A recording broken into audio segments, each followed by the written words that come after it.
Hi friends, welcome back to my channel. तो आज आपका सीजीएल का आपका एडमिट कार्ड आ गया है और आपका जो एग्जाम डेट है आपको पता ही होगा 18th और 19th को है। तो आपके पास रफली अब 4 दिन ही बच गए हैं और जिनका ट्रैवलिंग है तो मतलब थोड़ा दूर सेंटर दूर मिला है उनके पास तो और भी कम टाइम है। तो मैं आपको इस वीडियो में बताने वाला हूँ कि इन आखिरी का जो कुछ भी टाइम आपके पास बच गया है इसमें आप क्या करो कि आपके पास जो टारगेट स्कोर है वो आप अचीव कर पाओ। मैं 5 स्पेसिफिक टिप्स के बारे में बात करने वाला हूँ, एकदम एग्जाम रिलेवेंट टिप्स है और मैं गारंटी साथ कह सकता हूँ अगर आप इन 5 टिप्स को फॉलो करोगे, बस 5 को ही, तो एग्जाम में टारगेट स्कोर आप अचीव कर पाओगे। मैं अपने बारे में बताऊँ तो मेरा नाम ललितेश कुमार है और मैंने एसएससी में सीएचएसएल और सीजीएल मेंस क्रैक किया हुआ है। इसके अलावा मैं RRB PO, IBPS PO, IBPS clerk, RRB clerk, FCI और बीआईएस जैसे एग्जाम्स मैंने क्लियर किए हुए हैं और मैं अभी आईबीपीएस पीओ में मैंने ज्वाइन किया हुआ है। तो दोनों तरफ का एक्सपीरियंस है मेरा और उसी के अकॉर्डिंग मैं आपको बताता हूँ। चलिए वीडियो को अंत तक देखिएगा। सबसे पहली चीज़, सबसे इंपॉर्टेंट एसएससी के फील्ड में सबसे important previous year question papers. SSC की पैटर्न चेंज हुई ज़्यादा टाइम नहीं हुई है, इनफैक्ट ये तीसरा साल है, तीसरा राउंड है एसएससी का। तो पिछले 2 सालों में जितने भी पेपर्स हुए हैं शिफ्टों में, आपके पास 4 शिफ्ट होंगे, तो उस 4 शिफ्टों के पेपर को आपको सॉल्व करके ही जाना है। ये मैंडेटरी है, ये मैं ऑप्शन नहीं है, ये मैंडेटरी है, इसे आपको करके जाना है। और अगर आप इसको कर दो, कितना कर डालोगे 4 शिफ्ट में, अगर बहुत लोगों ने कर भी लिया होगा, जो बहुत सालों से तैयारी कर रहे हैं 1-2 साल से, उनको पता होगा। तो आपको इससे रीजनिंग और क्वांट, इसी से तैयारी आपकी हो जाएगी, रीजनिंग और क्वांट की। ठीक है, और रीजनिंग क्वांट में मतलब आप चाहो तो आप इसमें फुल मार्क्स स्कोर कर सकते हो। अगर आप मतलब कि इसका जो लेवल है उसका उससे हूबहू हो जाओगे तो फिर मतलब रीजनिंग क्वांट में इजीली आप स्कोर कर लोगे। ठीक है, और इसके अलावा आपको फ़ायदा क्या होगा, ये आपको एक और चीज़ फ़ायदा देगा आपको, मतलब जैसे इंग्लिश, इंग्लिश से आपको हेल्प करेगा। प्लस आपको जब अगर किसी एग्ज़ाम का लेवल पहले से पता है तो फिर आपको वो एग्ज़ाम दिक्कत नहीं देगी। ठीक है, दूसरी चीज़, quizzes plus sectional test in English. अब इंग्लिश में थोड़ा बहुत आपको यहाँ से काम होगा ही, लेकिन इंग्लिश में आपको थोड़ा एक्यूरेसी की इशू रहती है हमेशा। एक्यूरेसी प्लस आरसी वगैरह जो आती है वो, और ग्रामर।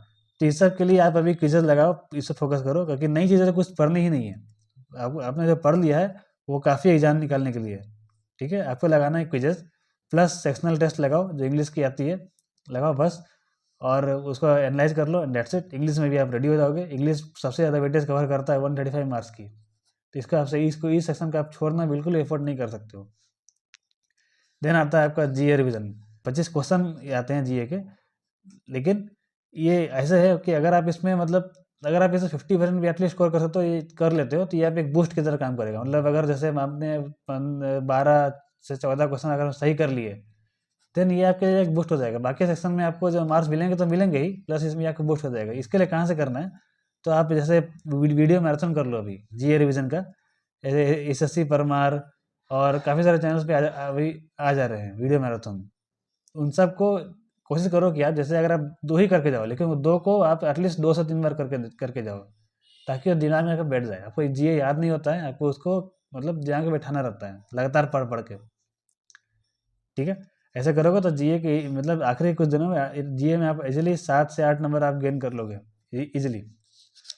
फिर उसके बाद आपको अभी जितने भी मॉक टेस्ट दे रहे हो या फिर आपने प्री एग्जाम दिया हुआ है, उसको आप एनालाइज ज़रूर करो और देखो कि कहाँ कहाँ पे आपका प्री अगर निकला है तो ठीक है, कहाँ पे आपका पहले से प्री नहीं निकल रहा था या फिर कहाँ आपको दिक्कतें हुई प्री में, उसी तरह मॉक टेस्ट में क्या दिक्कतें हो रही है आपको।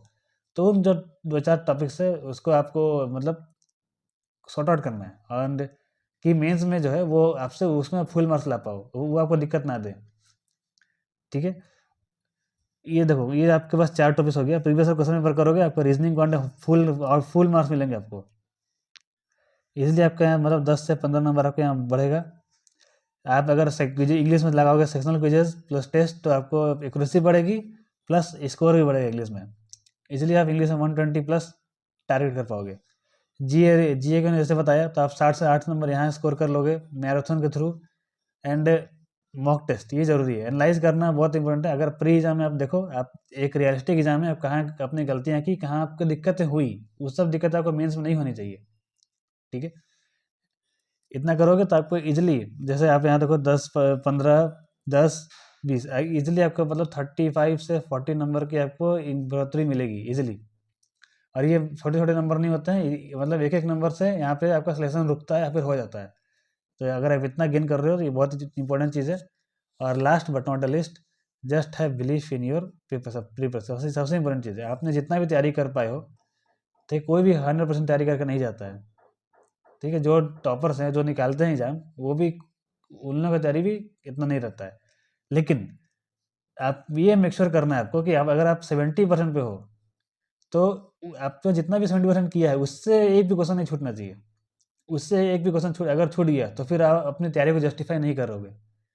ठीक है, तो आपको क्या कोशिश करना है कि अगर आपने 70% किया है तो उन 70% से आप 100% दोगे उसका। ठीक है, अगर हम 80 के 80 उससे 100% दोगे, लेकिन आप में जितना पोटेंशियल, जितना पढ़ पाए उससे एक भी क्वेश्चन नहीं छूटना चाहिए कोई भी सेक्शन में। अगर आप पाँचों का ध्यान रखोगे, इन आखिरी के 3 से 4 जो भी बच गए हैं, और थोड़ा पॉजिटिव रहोगे, नेगेटिव लोगों से दूर रहोगे और नेगेटिव माइंडसेट से दूर रहोगे, दैट्स इट, इतना चाहिए। और बस थोड़ा सा कंप्यूटर पे आपको क्वालिफाइंग है तो ज़्यादा उसमें टेंशन नहीं है, ईजी आती है। इतना करोगे तो दैट्स इट, आपको इजीली जो है वो 340 आप टच कर सकते हो। ठीक है, कट ऑफ तो देखिए आप अगर आप थोड़ा कम भी लाओगे तो मेंस निकल सकता है, लेकिन आपको जैसे इंस्पेक्टर पोस्ट की सबको तलाश रहती है। ठीक है, तो उसके लिए आपको थोड़ा सा लगना पड़ेगा। इन पाँचों को बस फॉलो करो और आखिरी कुछ 4 दिनों में अपना थोड़ा सा माइंडसेट पॉजिटिव रखो, एंड सारे इन्हीं 5 टॉपिक से टिप्स से सारे जो मतलब कैंडिडेट्स हैं निकाले हुए हैं वो लोग निकालते हैं और आप भी निकाल लोगे। ठीक है, तो ऑल द बेस्ट आप लोग मेंस के लिए।